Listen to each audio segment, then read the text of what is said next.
welcome to another tutorial. In today's video, we're going to be taking a look at the steps that need to be taken to connect your first domain into your website. So first, you need to pick a website and then you can go ahead and proceed to connecting that domain. So we're going to choose our first website called Floating Video Tutorial.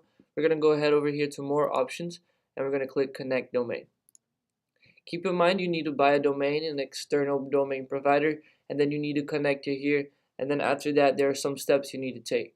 So first, let's go ahead and take a look at this information. So guys, please be aware of this line over here where it talks about our name servers.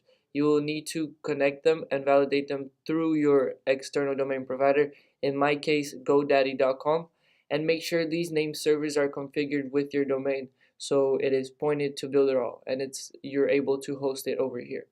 So let's go ahead now and copy this and go to our external domain provider.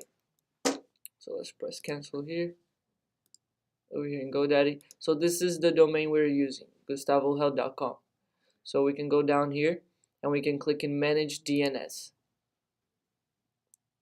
Okay, over here guys, you need to make sure that you're using a custom name servers. You can change it over here, custom to default, but make sure it is custom. And then over here is where you will input our name servers. Let's go ahead and take that off. We can copy this, take out the extra information, leave the first one there, and then we need to leave the second one here. So now that is done, we can go ahead and save.